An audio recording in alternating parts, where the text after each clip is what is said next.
Kemudian salawat dan salam kepada Nabi yang agung, Nabi yang mulia, Sayyidina wa Habibina wa Syafi'ina wa Zukhrina wa Maulana Muhammadun sallallahu alaihi wasallam. Mudah-mudahan dengan salawat dan salam kita selalu kepada Rasulullah, kita digolongkan kepada hamba yang mendapatkan syafaatnya di yaumil akhirat nanti. Amin ya rabbal alamin. Bapak Ibu hadirin yang dirahmati Allah Subhanahu wa taala, kajian kita lanjutan daripada kitab Riyadhus Shalihin daripada kalamnya Imam An-Nawawi, hadis daripada hadis baginda Rasulullah sallallahu alaihi wasallam. Hadis Nabi sallallahu alaihi wasallam menerangkan tentang masalah niat, tapi ini masuk kepada hadis yang ke-11 tentang fadilah daripada solat berjamaah, dan itu pun berkaitan dengan niat. Wa an Abi Hurairah radhiyallahu taala an, hadis pertama Nabi sallallahu alaihi wasallam bersabda, ini daripada riwayat Abi Hurairah. Abi Hurairah sudah kita kenal riwayat beliau, nama beliau adalah Abdurrahman Ad-Dausi. Beliau seorang sahabat yang paling dekat dan paling banyak meriwayatkan hadis. Kalau tak ada orang yang tak kenal dengan Abi Hurairah. Abi Hurairah ni kemana baginda Nabi, selalu ada Abi Hurairah. Maka yang paling banyak meriwayatkan hadis adalah Abi Hurairah radhiyallahu taala an. Kata Rasulullah sallallahu alaihi wasallam, salatu rajulin jamaah. Ini tentang solat jamaah. Kita solat jamaah hari ini. Salatu rajulin jama'atan tazidu ala salatihi fi suqihi wa baitihi bid'an wa 20 darajah. Bagaimana dengan salat kita yang kita lakukan di pasar atau di rumah walaupun berjamaah, mana yang lebih afdal dengan salat di masjid yang berjamaah? Ini baru malam tadi saya kajian di daerah 13 Kota Kampar, nama daerahnya desanya Pongkai. Pongkai Istiqamah. Kalau orang tak kenal daerah itu, orang beranggapan orang Cina semua dalamnya ustaz katanya. Memang namanya agak lain, Pongkai. Entah dari apa diambil dari Pongkai ini tak tahu kita. Jadi Pongkai itu sekarang sudah semenjak terbenamnya PLTA Kota Panjang, maka dibagilah desa tadi jadi 3 dia. Pongkai Istiqamah, Pongkai Sungai Pagar dengan Pongkai daerah Tebing atau daerah Tanjung ke sana, Kampar Hulu sana. Saya malam tadi itu di daerah Pongkai Istiqamah. Jadi Istiqamah ni karena dia tak mau pindah dia. Genangan PLTA semuanya kan dia haruskan pindah. Dia tak pindah. Dia bergeser saja ke atas sedikit. Yang lain pindah. Ada yang pindah ke daerah Sungai Pagar, ada yang pindah ke daerah Kampar Hulu. Dia tidak pindah, maka bernamalah kampungnya itu Pongkai Istiqamah. Rupanya dengan kampung ada yang istiqamah karena tak mau pindah. Ada salah seorang imam masjid itu bertanya, Ustaz, bagaimana dengan solat kita di rumah tapi kita laksanakan berjamaah? Apakah sama fadilah jamaah itu dengan dilakukan di masjid? Ini jawaban daripada hadis kita ini. Salatu rajulin jamaah, salatnya laki-laki berjamaah. Laki-laki di hadis Nabi ini laki-laki. Kalau laki-laki, ada kaedah dia. Kalau yang dikatakan laki-laki dalam perintah, dalam hadis Nabi, maka faedahnya juga untuk perempuan. Apa contoh? Seperti ini contoh. Contoh yang lain, mandi ketika Jumat. Membersihkan pakaian, membersihkan anggota tubuh ketika Jumat. Yang dipanggil di sana adalah laki-laki. Tapi apabila diamalkan oleh perempuan, maka perempuan itu mendapatkan pahala. Jadi kalau perempuan walaupun dia tak pergi Jumat, tapi dia ikut pula mandi Jumat di pagi hari, maka dia dapat pahala. Walaupun perempuan tadi tak berangkat Jumat, tapi dia potong kuku juga di hari Jumat sebelum Jumat, dia dapat pahala seperti pahala laki-laki. Ini maksud dari kaedah hadis. Maka harus kita fahami hadis. Kalau perintah dari baginda Nabi di dalam hadis baginda Rasulullah ada dibunyikan laki-laki tapi tak dibunyikan perempuan, maka faedah hadis itu adalah perempuan juga. Jadi dapat perempuan faedahnya. Jadi jangan kita, oh ini laki-laki disuruh Nabi berarti laki-laki saja. Nah, kalau dalam hadis baginda Nabi, kecuali pada tempat-tempat tertentu. Pada hadis Nabi, kalau yang dipanggil itu adalah laki-laki, yufid, maka berfaedahlah untuk perempuan. Tapi kalau yang diperintahkan dan dilarang itu perempuan, maka tak berfaedahlah kepada laki-laki. Begitu dia. Apa contoh umpamanya? Tak dibolehkan bagi perempuan yang berhalangan. Ini larangan. Kalau larangan tak berfaedah kepada laki-laki. Begitu juga kalau larangan untuk laki-laki tidak berfaedah kepada perempuan. Apa contoh? Larangan bagi laki-laki memakai sutra dan zahab, memakai kain sutra dan emas. Ini jelas larangan hadis Nabi untuk laki-laki, tapi tidak berlaku untuk perempuan. Jadi kalau perintah dalam hadis ada laki-laki, maka itu juga berfaedah kepada perempuan. Tapi kalau larangan itu kepada laki-laki, maka tidak berfaedah kepada perempuan. Salatu rajulin jama'ah, salatnya seseorang secara berjamaah, kalau kita artikan diterleknya laki-laki, tazidu ala salatihi fi sawqihi wa baitihi bid'an wa 20 darajah, maka itu melebihi daripada salatnya seseorang di pasar dan di rumahnya. Tapi di dalam dijelaskan jamaah secara berjamaah, bid'an wa 20 darajatan, sampai 20 darjat. Kalau salat berjamaah berapa fadilahnya? 27 darjat.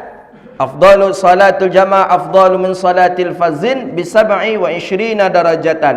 Salat sendiri dengan salat jamaah itu lebih bagus 27 darjat. Ini salat berjamaah. Tapi di sini dalam hadis ni bukan jamaahnya yang ditengok, tapi kepada tempatnya juga ditengok. Jadi salat dia seseorang tu di masjid berjamaah. Ada orang yang salat dia di rumah berjamaah atau di pasar dia berjamaah, maka lebih afdal salat di masjid berjamaah itu sampai 20 darjat. Wa dzalika anna ahaduhum idza tawaddaa. Tapi sedemikian itu apabila mereka itu berwuduk. Apabila berwuduk salah seorang daripada mereka, fa ahsinul wuduk. Dia berwuduknya di rumah, bukan di masjid dia berwuduk. Di rumah. Tengok ke hadis. Hadis menjelaskan apabila mereka tu berwuduk di rumah, fa ahsinul wuduk, dia baguskan wuduknya. Banyak hadis-hadis Nabi fa ahsinul wuduk ni. Dia baguskan wuduknya. Apa maksud baguskan wuduk? Dia laksanakan sunnah-sunnah wuduk. Kalau rukun wuduk jelas. Kalau tak dia laksanakan rukun wuduk, batal. Kalau tak dia laksanakan syaratnya sah wuduk, wuduknya tidak sah. Tapi maksud daripada dia baguskan wuduknya, dia hidupkan sunnah-sunnah dalam wuduk. Mana sunnah dalam wuduk? Bersiwak termasuk sunnah. Jadi sebelum kita berwuduk, bersiwak. Kemudian basuh telapak kedua telapak tangan kita. Kemudian masukkan air ke dalam hidung. Kemudian berkumur-kumur. Ini sunnah-sunnah dalam berwuduk. Banyak kita yang tidak melakukan ini. Kadang kita langsung saja berwuduk. Padahal kalau kita tengok sunnah-sunnah dalam berwuduk itu sangatlah banyak. Sangat banyak. Termasuk duduk itu sunnah dalam berwuduk. Cuman orang kita duduk ni tak pandai dia kalau berwuduk.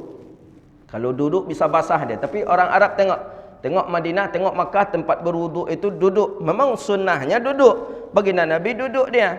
Orang kita duduk ni tak pandai dia kalau berwuduk. Kalau duduk bisa basah kainnya. Tapi sunnahnya berwuduk. Menghadap kiblat itu termasuk sunnah dalam berwuduk. Banyak sunnah yang dilakukan oleh baginda Nabi ketika Rasulullah sallallahu alaihi wasallam berwuduk. Jadi kita membaguskan wuduk itu dengan menghidupkan sunnah Nabi. Thumma ata, kemudian dia datang ke masjid.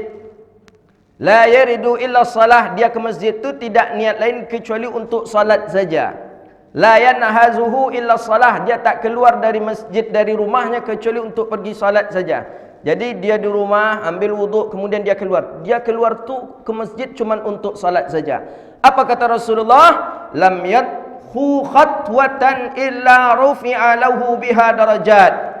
Tidak ada daripada setiap hitungan langkahnya, khutwah tu langkah. khatwatan, satu langkah, illa rufi'a lahu biha darajat, kecuali Allah angkat derajatnya. Satu langkah, satu Allah angkat derajat. Semakin banyak langkah, semakin banyak derajat. Maka inilah pendapat mazhab kita Syafi'i.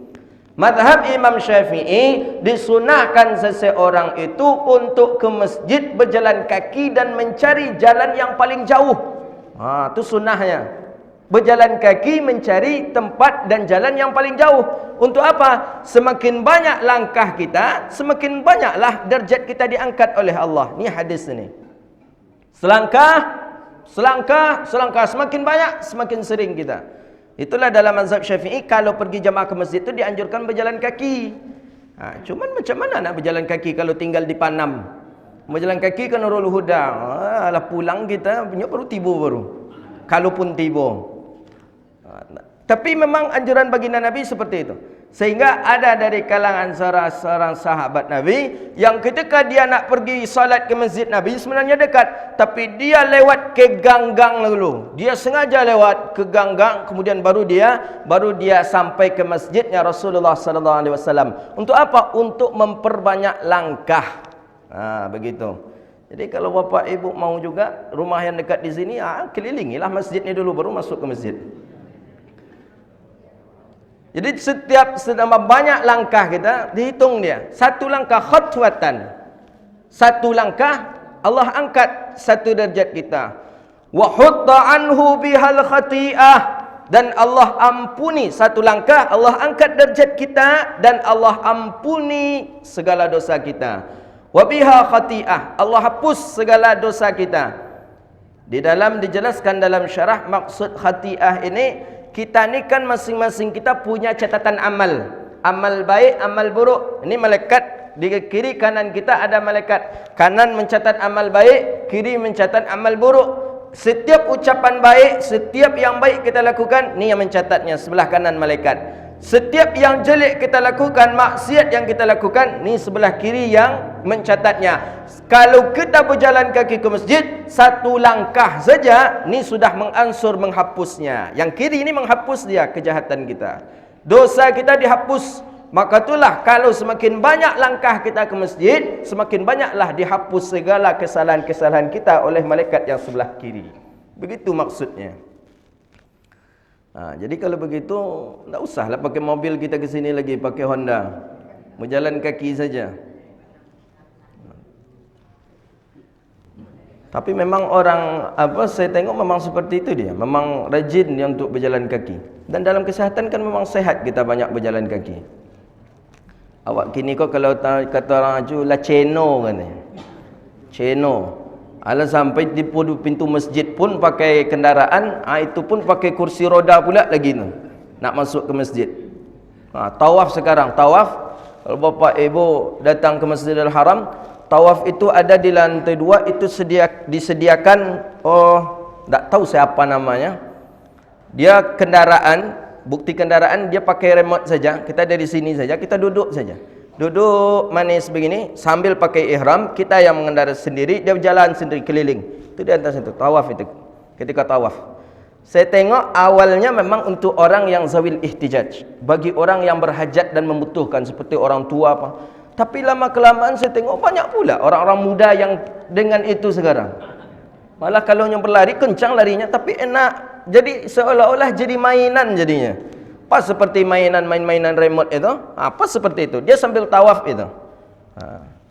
Padahal kalau kita ingin, kalau kita ingin memang jalan kaki ini jelas ini. Saya pernah bertanya ke syekh saya, bagaimana dengan orang yang memakai kendaraan ke masjid, syekh? Apakah masuk dia kategori dalam hadis ini? Saya mengaji ini dulu dengan Syekhina Ahmad Hajin. Maka saya dapat ijazah sanad ini dari beliau ketika di Mesir di Al-Azhar mengajinya. Maka nanti kalau khatam pun kita akan saya berikan ijazahnya kepada bapa dan ibu. Saya bertanya masalah ini ke beliau. Bagaimana, siapakah sama? Langsung beliau mengatakan tidak sama. Bagaimana sama? Orang yang mujahadah dia dari rumah hanya berjalan kaki, dengan orang yang duduk enak saja, hidup AC pula lagi untuk datang ke masjid. Bagaimana sama? Tidak. Saya katakan, tak bisa pahalanya separuh saya. Tak bisa. Separuh pun tak bisa. Kenapa tak bisa disamakan, dikiaskan saja Syekh? Setiap putaran itu kan bisa.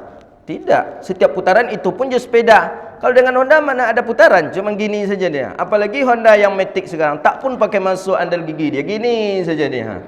Memang ceno kita ini. Apakah sama, kata saya? Tidak, katanya. Hadis ni dah terbayang oleh baginda Nabi SAW. Di zaman Nabi kan ada kendaraan onta. Di zaman Nabi kan ada kendaraan dahulu kala. Tapi kenapa Nabi tidak memasukkan ke dalam hadis ni juga dengan berkendara? Inilah bukti. Seharusnya dihitung pula lah setiap langkahnya kendaraan tadi, dihitunglah dengan langkahnya manusia. Tidak sama. Ternyata memang maksud daripada khatwah di sana itu adalah minal khatawa, daripada langkah kita manusia. Cuman tadilah karena masjid jauh, karena kita butuh waktu yang tepat untuk datang ke masjid, tentu kita memakai kendaraan. Hatta yadkhulul masjid, sampai masuk masjid dia. Jadi satu langkah, satu darjat diampuni, satu pula dosa yang dihapus oleh malaikat. Banyak langkah, banyaklah dosa kita dihapus oleh malaikat yang sebelah kiri. Fa idza dakhala al masjida kana fi sholati ma kanat salatu hiya tahbisuhu. Sampailah dia ke masjid, masuk dia di masjid, kemudian dia menunggu waktu masuk. Rupanya dia ni datang sebelum waktu masuk pula. Kita datang orang nak qamat lah 1 minit 2 minit nak qamat baru kita datang. Kalau ni maksud hadis ni, dia datang sebelum daripada waktu salat masuk, sehingga dia tunggu. Wal malaikatu yusalluna ala ahadikum, dan malaikat yusalluna ala ahadikum, malaikat mendoakan salah seorang kamu, kata Rasulullah, madama fi majlisihi alladhi shalla fihi, selama dia berada di tempat solatnya itu. Ada dua pendapat ulama di sini. Dia datang ke masjid sebelum waktu masuk. Kedua, dia datang ke masjid setelah waktu masuk, kemudian dia salat, kemudian dia tunggu imam datang. Menunggu imam ni hukumnya sunnah ni. Makanya kalau dalam mazhab Syafi'i dianjurkan bagi si imam ni agak lambat dia datang sedikit. Tapi janganlah di Nurul Huda, mana Pak Imam tadi. Sebenarnya dalam mazhab Syafi'i dianjurkan dia. Kenapa dianjurkan bagi si imam agak lambat dia datang? Karena memberi peluang kepada jamaah yang jauh rumahnya untuk bisa ikut solat, mengangkat takbiratul ihram dengan imam. Itu sebenarnya. Cuman kalau kita, jamaah yang mana yang akan ditunggu tu? Lama pun jamaah, lama pun imam datang, jamaah yang akan ditunggu tu tak ada. Jadi kalau begitu bagaimana? Ya harus juga imam lebih cepat datangnya. Jadi bagi si imam tu dalam kajian mazhab kita, bagi imam ni dianjurkan dia agak lambat datangnya. Tapi bukan berarti mentakhirkan daripada salat, tidak, agar memberi peluang kepada orang yang jauh rumahnya untuk sampai ke masjid, untuk bisa salat ke masjid. Dalil Bilal bin Rabah. Bilal datang menjemput baginda Nabi setelah Bilal azan. Itu dalam riwayat hadis. Jadi setelah Bilal azan, la ilaha illallah, subuh itu, Bilal datang menjemput baginda Rasulullah sallallahu alaihi wasallam ke rumah. Bayangkan dari beda waktunya itu. Jemput oleh Bilal ke rumah, Nabi siap-siap, barulah Nabi datang ke masjid bersama Bilal bin Rabah. Bukan berarti Nabi tidak bangun dia sebelum Bilal azan. Nabi bangun. Nabi sangat luar biasa dia kalau dalam masalah solat, tak ada tandingannya. Jadi Nabi sudah bangun, sudah siap, barulah Bilal bin Rabah datang ke masjid bersama Rasulullah sallallahu alaihi wasallam. Jadi kita duduk di tempat solat sunat tadi. Tidak kita alih tempat duduk kita sampai kumandang iqamah. Jadi sampai iqamah dikumandangkan, barulah kita mengatur saf kita. Jadi kalau bapa ibu yang datang duluan, cepat datang ke masjid, masuk masjid, salat sunat, tetap saja di sana dulu sampai ketika iqamah dikumandangkan. Ketika iqamah sudah dikumandangkan, barulah kita mengatur saf kita. Begitu sunnahnya. Ini dia dalam hadis. Madama fi majlisihi. Majlisihi ay musallahu. Arti majlisi, selama dia duduk di tempat duduknya, ai shalla fihi, yang dia tu solat di tempat itu. Jadi di mana dia solat, sana duduk sejenak, duduk kita sampai kumandangkan iqamah. Ini Kita kadang gelisah, nak keluarlah lagi, nak apa lagi. Nak duduk kita di tempat, di majlis kita, itu yang terlebih afdal. Madama fi majlisihi alladhi salafi. Jadi ketika azan, ketika iqamah sudah dikumandangkan, barulah dia mengatur safnya. Ini agak berbeda daripada pendapat ulama tentang awal mula berdiri ketika iqamah. Saya ketika mengaji di Makkah dengan Syekh Muhammad Ismail Zain Al-Yamani. Beliau ayah beliau Syekh Ismail Zain dan para guru-guru lain.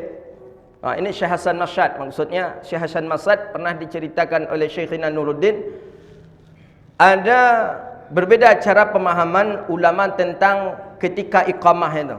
Apakah sebelum iqamah kita berdiri mengatur saf? Kan ada orang berbunyi baru iqamah belum dikumandangkan. Ada yang sudah berdiri mengatur saf. Ada ulama yang mengatakan ketika qad qamatis salatu qad qamatis salah. Syekh Hasan Masyad mengamalkan qad qamatis salatu qad qamatis salah. Ini beliau ulama besar di Makkah. Ana pernah mengaji dengan murid beliau. Qad qamatis salah, itulah tujuan qad qamatis salatu qad qamatis salah. Menurut beliau di sana yang tepatnya nak berdiri ketika iqamah. Allahu Akbar, Allahu Akbar. Maka qamat itu dianjurkan sari'. Sari' ni agak cepat dikit, jangan lambat.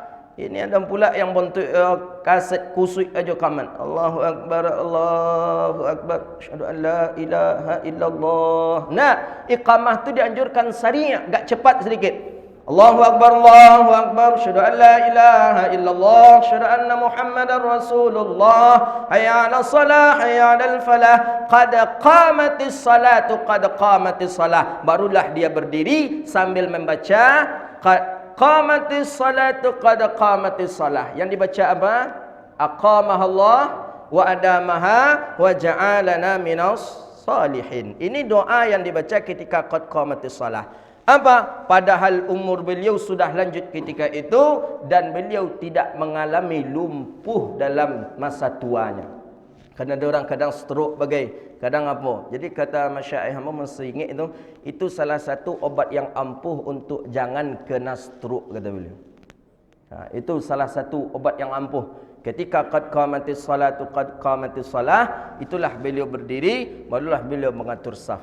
Tapi kalau untuk sekarang agak terlambat jadinya. Orang sekarang kita justru kalau pada masa itu pula kita buat qad qamatis salatu qad qamatis salah, qamat sudah selesai, saf masih kacau. Saf masih kacau. Kalau kita tengok. Tapi kalau orang yang punya prinsip dia untuk nak mengatur saf, insya-Allah bisa. Dia memang punya keyakinan untuk nak mengatur saf. Ketika qad qamatis salatu qad qamatis salah, dia langsung berdiri, langsung diatur safnya sendiri. Insya-Allah bisa. Tapi kalau tidak, ya seperti tadilah. Maka ada pendapat ulama di sini dua. Ada yang pertama mengatakan sebelum dikumandangkan iqamah dia sudah mengatur safnya. Ada pendapat yang kedua, itulah Syekh Hasan Masyad. Syekh Hasan Masyad ketika qad qamatis salatu qad qamatis salah baru dia mengatur safnya. Kan arti qad qamatis salah itu kan itu, sungguh kami mendirikan salat. Qad qamatis salatu qad qamatis salah. Kami sungguh aku dirikan salat, sungguh aku dirikan salat. Maksudnya memang dalam keadaan berdiri. Itulah dibaca aqamahallahu adamaha wa ja'alana minas salihin. Apa lanjutan hadis? Jadi dia di rumah, dia berwudu, kemudian dia pergi ke masjid, salat sunat, kemudian dia tunggu di tempat duduknya itu sampai iqamah dikumandangkan. Malaikatu yusallun, malaikat selalu bersalawat. Nazalatir rahmatun fiha. Rahmat malaikat, Allah menurunkan rahmat lewat malaikat kepada orang itu. Selama dia duduk, selama itu pula lah cucuran rahmat daripada Allah untuknya. Sambil malaikat berdoa. Apa kata malaikat? Allahumma arhamhu, Allahumma ighfir lahu, Allahumma tub alaihi, ma lam yu'zi fihi, ma lam yuhdits fihi. Doa malaikat untuk kita. 3 doa malaikat. Maka ketika kita masuk masjid, salat sunat, duduk saja kita. Apa doa malaikat? Allahumma arhamhu. Ya Allah, sayangilah dia ya Allah. Malaikat yang berdoa kepada Allah. Kita payah kadang kita pun berdoa susah Allah jawabkan. Ini malaikat yang berdoa kepada Allah. Allahumma arhamhu, ya Allah, sayangilah dia ya Allah. Allahumma ufir lahu, ya Allah, ampunilah dosanya ya Allah. Pasti kita banyak dosa pasti. Maka selama kita duduk tu, Allah ampuni dosa kita. Sayangi dia ya Allah, ampuni dosanya ya Allah. Allahumma tub alaihi, dan terimalah taubatnya ya Allah. Ini malaikat yang mendoakan kita, bukan kita yang membacanya. Malaikat. Allahumma arhamhu waghfir lahu wa tub alaihi. Ya Allah, sayangi dia ya Allah, ampuni dia ya Allah, terimalah taubatnya ya Allah. Tapi kata Rasulullah, ma lam yu'dhi fihi wa ma lam yuhdis fihi, selama dia tidak mencela di tempat duduknya itu, tak dia bergunjing, tak dia menyebutkan orang, dan dia tidak bercerita masalah dunia. Itu pula syaratnya. Orang kita macam mana? Baru salam, assalamualaikum warahmatullahi, assalamualaikum warahmatullahi, mulai ngunjung, godang betul cincin nampak tadi nampaknya kan ini. Baru salam, baru belum sempat zikir, dia belum sempat astagfirullah, mulai mengunjingkan orang. Ini tak dapat ini. Maka kalau kita masuk ke masjid, salat, duduk, baca Quran boleh, zikir boleh, sampai menjelang iqamah. Itu malaikat mendoakan kita dengan 3 doa. Allah, ya Allah, sayangi dia ya Allah, terima ampuni dia ya Allah, terimalah taubatnya ya Allah. Tapi syaratnya tadi, selama tidak ada celaan dan berbicara masalah dunia di tempat duduknya tadi. Hadis muttafaqun alaih. Hadis ni sahih, dan ini hadis lafaznya oleh Imam Muslim.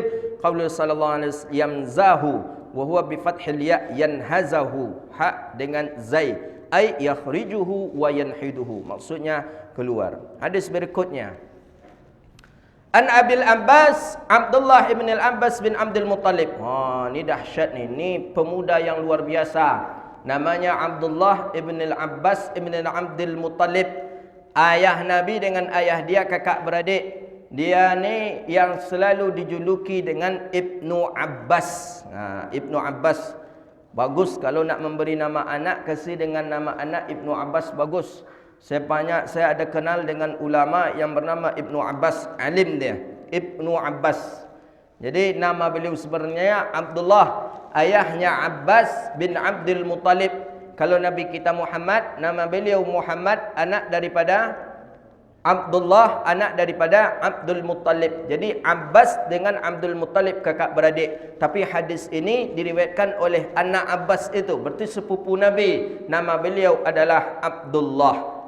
Dia ketika itu masih kecil, sudah masuk Islam, sudah menganut agama Islam. Jadi dia memiliki kehormatan yang luar biasa, sampai baginda Nabi SAW mendoakannya. Jadi doa Nabi luar biasa. Dipegang oleh Nabi bahunya, dipegang bahunya oleh baginda Rasulullah SAW sambil Nabi berdoa. Ini doa yang perlu kita baca untuk anak kita juga. Jadi kita memiliki anak, pegang bahunya atau pegang dadanya. Saya kalau menengok ulama, abuya, kiai-kiai kita, syekh-syekh selalu pegang bahu kalau membaca doa ini.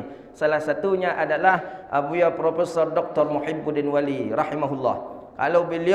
Kalau kita ingin minta doa kepada beliau, beliau akan pegang bahu kita dengan tangan kanan beliau sambil membaca doa ini. Ini doa yang diajarkan oleh baginda Rasulullah SAW kepada Ibnu Abbas atau Abdullah bin Abbas bin Abdul Muttalib. Sambil membaca doa Nabi, apa doa yang dibaca? Allahumma faqihhu fid din wa 'allimhu at-ta'wil. Allahumma 'allimhu at-ta'wilul Qur'an. Allahumma barik fihi wanshur minhu waj'alhu min ibadikas salihin. Allahumma zidhu 'ilman wa faqhan. Ini doa yang dibaca oleh Rasulullah kepada Abdullah ibnu Abbas. Tak dapat kami bahasa Arabnya Ustaz, bahasa kita. Ya Allah, faqihkanlah dia ya Allah. Faqihkan ini, faqih ni bahasa Arab. Faqih ni bahasa Arab diambil dari asal kata faqaha. Tapi kalau pergi ke Kampar, lain kalau faqih ni. Apa Ustaz? Pokyo. Kalau orang Kampar, kalau bilang faqih ni, pokyo. K.O. jadinya. Tetangga ambo ada namanya Zubir, panggilannya jadinya Ubio. Kalau orang Kampar, mana orang Kampar? Banyak orang Kampar saya. Jadi agak jauh plesetnya seketik. faqih. Tapi berbeza pula dengan orang yang ada di daerah-daerah Sumatera Barat. Faqih ni beda pula. Tapi agak dilari juga maknanya. Pernah tengok faqih. Faqih tu pernah tengok ada anak-anak santri kita yang bawa goni tu. Bawa goni. Kalau bahasa kita ni namanya apa namanya, gunti katanya. Kalau goni itu kan yang plastik, kalau yang pakai kain itu yang tepung tergu dulu itu kan gunti. Itu dibawa itu. Dibawa untuk apa? Dia minta haknya dia ada di bapa dan ibu. Datang ke rumah-rumah, minta ini gunti di belakang, goni di belakang, minta beras. Ada yang ngasih setekong, ada yang ngasih 2 tekong, ada yang dengan uang saja. Orang yang itu tu namanya faqih namanya. Faqih katanya. Tapi kalau dalam hadis ni, doa ni faqihna. Faqihna maksudnya faham agama. Mayuridillahu bihi khairan yufaqihu fid din. Itulah dia maksudnya. Jadi kalau kita kepada anak, Allahumma faqihu, ya Allah faqihkanlah dia ya Allah, alimkanlah dia ya Allah, dan jadikan dia hamba Engkau yang soleh. Ini doa baginda Rasul kepada Abdullah bin Abbas sambil memegang bahunya. Luar biasa, Abdullah bin Abbas ni dilahirkan oleh ibu yang luar biasa. Nama ibunya Al-Lubabah, seorang perempuan yang imannya Masya Allah tabarakallah, dan sahabat daripada isteri setianya baginda Rasulullah sallallahu alaihi wasallam, yaitu Khadijah. Orang perempuan dari kalangan perempuan yang masuk Islam nomor 2. Pertama Ummahatil Mukminin Khadijatul Kubra. Yang kedua yang masuk Islam itu adalah ibunya daripada Abdullah bin Abbas yang bernama Al-Fadlil Al-Lubabah. Luar biasa. Berarti kuat imannya orang dulu tu tak sama dengan iman kita. Tak sama. Kita nampak uang saja dah berubah iman kita. Buktinya pas pemilihan saja tengok. Pas pemilihan, kalau uang 50.000 bisalah ditolaknya. Uang 100.000 mulai ragu. Uang 500.000, tu tak ragu lagi. Hakul yakin itu. Maka kita bagaimana cara menghilangkan pemahaman politik uang ini? Padahal sudah jelas. Saya waktu mengkaji dengan Syekhina di Jumaat, dah jelas itu. Kita kalau diberi uang kita oleh orang, kita diberi uang dengan tujuan untuk memilih dia. Dan sampaikan kita, ni uang tapi syarat pilih. Itu memang tak boleh kita ambil uang itu. Haram itu. Tapi kalau dia memberikan begitu saja ke kita, begitu saja dia berikan ke kita, tidak ada disyaratkan. Atau kita tanya, ni hibah atau hadiah ini? Maka ambil uangnya dan jangan dicoblos dia. Itu jelas, itu ulama sudah menjelaskan tentang itu. Jangan dicoblos dia. Kalau uangnya kita ambil dan dia kita coblos, ini riswah nih, jelas nih sogok ini. Sogok ini. Ar-rasyu wal murtasyi finnar. Kita dalam neraka. Jadi uangnya kita ambilnya sebagai apa? Dialah. Dia, maka kita tanya, Bapak memberi kami uang ni hadiah ni atau apa? Sampaikan begitu. Ya hadiah, alhamdulillah lah, masuk dalam saku pulang lagi. Tapi jangan dipilih dia. Ini bahaya nih politik uang. Ini kita Riau ni sebentar lagi nih. Ya, untuk Pilpres sebentar lagi juga 2019. Hati-hati, jangan sampai gadaikan suara kita, kepentingan kita bersama untuk masa yang akan datang cuman dengan setakat uang 100.000 saja. Jangan. Jadi Abdullah bin Abbas ini beliau diwafatkan di Taif. Allahu Akbar. Alhamdulillah anak Al-Fakir sudah pernah ke sana. Tapi sayang 1000 kali sayang, karena sekarang karena Taif, karena Saudi dipimpin oleh kerajaan Saud yang agak melarang dia dengan orang untuk berziarah, sehingga kita tak kenali di mana jasad beliau pribadi yang secara pasti. Tapi pemakaman beliau itu di pagar tembok yang begitu tinggi, tak bisa kita menengok ke dalam. Kalau di Jabal Uhud, syuhada Uhud masih bisa kita menengok karena ada di pagar juga, tapi pagarnya dengan pagar kaca, masih bisa kita menengok makamnya syuhada Uhud. Tapi makam beliau Abdullah bin Abbas ni ditutup dengan beton yang tinggi, tak bisa kita. Cuman tertulis maqam sahabah Abdullah bin Abbas. Beliau di sana dimakamkan di Taif. Taif ni agak jauh sedikit. Taif ini memang sejarah yang luar biasa. Nabi ditolak tapi dengan anak-anak. Dengan anak-anak Nabi disuruh oleh pemuka-pemuka Taif.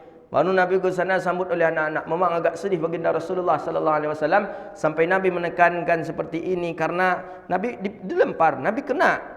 seperti inikah kaumku kepada aku, kata Rasulullah, sampai Nabi menginginkan tangannya karena muttakian. Karena apa? Baginda Rasulullah menahan badannya, ternyata batu yang beliau ginikan itu pun lunak dan sampai sekarang masih ada batunya. Tapi tadi juga lah, orang alasan kerajaan takut orang berbuat syirik, akhirnya dipagar juga lagi. Jadi banyak karena orang berbuat syirik, takut kali orang berbuat syirik. Padahal takkan berbuat syirik orang. Dibuatlah undang-undangnya, dibatasi, ditulislah adab-adabnya. Samalah makam sahabat tadi dipagar beton semua. Jadi kita tak bisa menengok ke dalam. Cuman kita sekadar mengucapkan salam sambil berdoa di sana. Nak menengok makamnya yang pasti di mana beliau itu tak ada. Cuman di tembok tinggi temboknya. Itu ada di daerah Taif. Jadi beliau dimakamkan di daerah Taif dan beliau sahabat Nabi SAW, salah satu daripada sahabat Nabi yang ketika akhir usianya dalam keadaan buta. Jadi sahabat Nabi banyak buta di akhir hayatnya. Karena dalam tabib ilmu kedokteran, memang ketika mata kalau sering dia menangis, maka itu bisa berakibat kepada buta. Sahabat Nabi ini macam mana tak menangis? Setiap malam dia menangis. Setiap malam dia menangis, tahajud menangis, berdoa menangis. Karena sering menangis itulah ketika di akhir-akhir usianya buta Abdullah bin Abbas. Tapi ada pendapat yang mengatakan bahwasanya Abdullah bin Abbas ini buta karena dia pernah melihat malaikat 2 kali. Di dalam riwayat dijelaskan raaitu Jibril maratain. Dia melihat Jibril malah lagi 2 kali. Hadza sababul ammahu fi akhiril umrih. Inilah sebab beliau itu buta di akhir usianya. Di mana pula dia tahu Jibril, Ustaz? Wallahu a'lam. Tanyalah ke Abdullah bin Abbas. Ada seorang penceramah di Mesir dari Salafi. Nama beliau siapa lupa saya. Syekh Hasan kalau tak salah. Beliau ketika ceramah tu ramai, muridnya ramai, santrian ramai. Kemudian ketika beliau asyik-asyik berceramah, beliau memandang ternyata ada sahabat Rasulullah. Ketika itu saya lupa entah Khalid bin Walid entah siapa, nampak oleh beliau di sudut sana, di pintu sana. Pintu sana, beliau agak lama tertegun, lama. Setelah itu beliau mengatakan, baru saja hadir di majlis kita ini sahabat Rasulullah sallallahu alaihi wasallam bernama Fulan bin Fulan. Itu orang Salafi, itu penceramahnya orang Salafi. Luar biasa. Jadi murid bertanya, "Syekh, kenapa engkau tahu itu sahabat?" Kata Syekh, saya membaca biografi sahabat-sahabat Rasulullah itu, dan itu saya jumpai ada di orang yang datang baru tadi. Bisa Ustaz? Bisa, kenapa tidak? Kita kenapa tidak bisa? Ya, belum cukup amal kita. Kita bisa kita tengok hantu, bisa awak tengok. Sahabat Nabi enggak bisa pula tengok. Macam mana nak tengok sahabat Nabi tahajud saja jarang, duha saja jarang. Ini orang-orang yang khusus juga yang bisa menengok. Kalau kita hantu baru bisa tengok. Jadi Abdullah bin Abbas ini orang yang luar biasa dan termasuk salah satu 30 hufaz penghafal Quran di zaman baginda Rasulullah sallallahu alaihi wasallam. Jadi Nabi punya sahabat-sahabat yang luar biasa hafalannya, salah satunya Abdullah bin Abbas, dan beliau juga termasuk ulama di masa sahabat. Jadi ketika Nabi sudah meninggal dunia, kepada siapa nak bertanya? Kepada sahabat Khulafair Rasyidin. Tak ada lagi kepada siapa? Salah satunya adalah kepada Abdullah bin Abbas. Memang Allah berkahi Abdullah bin Abbas ini dengan kebaikan. Maka itulah Allah cucurkan rahmat kepadanya dengan berkat doanya Nabi sallallahu alaihi wasallam. Apa hadisnya? Fima yarwi an rabbih tabaraka wa ta'ala. Mengatakan hadis ni kalau fima yarwi, ini diriwayatkan daripada Tuhan. Maksudnya hadis ni hadis qudsi. Hadis qudsi an Rasulullah sallallahu alaihi wasallam. Maknanya daripada Allah, lafaznya baginda Nabi sallallahu alaihi wasallam yang mengeluarkan. Innallaha katabal hasanatin wa sayyi'ati thumma bayyana dhalik. Faman hamma bihasanatin falam ya'malha katabahallahu tabaraka wa ta'ala indahu hasanatun kamilah. Apa kata Rasulullah? Innallaha katabal hasanat. Sesungguhnya Allah menuliskan kebaikan dan kejelekan, kemudian Allah jelaskan sedemikian. Jadi setiap kejahatan, setiap kebaikan ditulis. Seperti kajian kita tadi. Yang kanan menulis yang baik, yang kiri malaikat yang kiri menulis segala yang jahat-jahat. Kata Nabi, faman hamma bihasanatin, siapa yang dia suka dengan kebaikan, dia cenderung melakukan kebaikan, falam ya'malha, dan dia tidak mengerjakannya, belum dia kerjakan, kataballahu tabaraka wa ta'ala indahu hasanatin kulliha, maka akan Allah tulis untuknya kebaikan itu secara sempurna. Ini maksudnya niat. Kan ada orang yang bertanya, Ustaz, orang yang berniat berangkat haji, orang yang berniat untuk kurban, tetapi mereka meninggal dunia sebelum dia berangkat haji, dia meninggal dunia sebelum dia melaksanakan ibadah kurban, apakah dia dapat pahala haji, pahala kurban? Ya, ini jawabannya jelas dalam hadis. Indahu hasanatan kamilah, sempurna pahala itu ia dapat. Dengan niat saja, maka luar biasa niat. Sempurna pahala itu dia dapat. Itu cuman baru niat saja, ternyata dia sudah meninggal, sempurna pahala. Cuman boleh kita buat haji, Ustaz? Itu berbeda lagi. Nanti dia sudah meninggal dunia, dia belum sempat ke Mekah, meninggal dunia. Untuk apa nama haji? Di kuburnya ditulis Ustaz H katanya. Untuk apa itu? Dunia. Tak penting itu. Cuman kalau pahala, keluarga kita sudah dapat pahalanya. Hasanatan kamilah. Wa in hamma biha fa'amilaha. Tapi kalau dia, Allah beri rezeki, fa in hamma biha, dan dia mementingkan dan dia berkeinginan untuk melakukan yang baik, fa'amilaha, kemudian dia lakukan amalan baik itu, katabahallahu indahu asyaratil hasanat, maka Allah tulis untuknya 10 kebaikan. Jadi niat saja ada Allah tulis sempurna. Kalau kita lakukan berarti 10 lipatan daripada yang sempurna. Sampai lipatan itu kata Rasulullah, sab'i ma'atid dhi'fa ila adha'afin katsirah, sampai kepada 700 kali putaran dan lipat gandanya. Kalau kita amalkan saja sempurna dapat. Kalau kita niat saja belum sempat mengamalkan. Kalau kita amalkan 700 kali lipat daripada kesempurnaan tadi.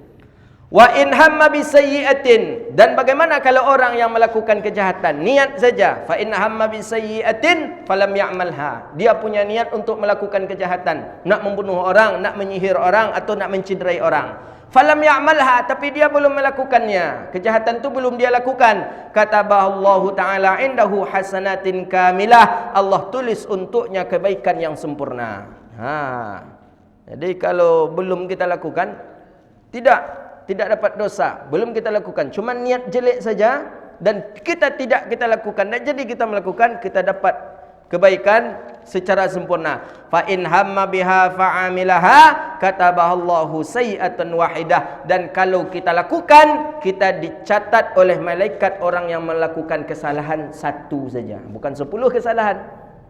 Kalau sebenarnya 10 pula kesalahan sampai 700 kesalahan, tapi tidak, satu saja kesalahan. Kalau kesalahan itu kita lakukan. Hadis ini muttafaqun alaih juga. Ini dalil bahwasanya Allah itu Maha Pengasih, Allah itu Maha Penyayang. Allah tidak akan menzalimi seseorang yang buat maksiat. Allah tidak juga mengazab kepadanya selama dia sadar, selama dia cepat bertaubat kepada Allah Subhanahu wa taala. Mudah-mudahan kita di majlis ini Allah berkahi kita, Allah sihatkan kita, yang banyak urusan Allah mudahkan segala urusan kita, yang memiliki hajat Allah mudahkan segala hajat kita, Allah tunaikan hajat kita, yang sakit Allah sihatkan daripada sakitnya, yang memiliki kesukaran mudah-mudahan Allah mudahkan hendaknya, amin ya rabbal alamin. Itu saja kajian kita. Mudah-mudahan kajian ini ada manfaatnya untuk kita. Allah istiqamahkan kita insya-Allah, mudah-mudahan. Ini sudah bulan Rajab, perbanyak amalan soleh di bulan Rajab, dan jangan sampai kita melaksanakan banyak maksiat di bulan Rajab ini.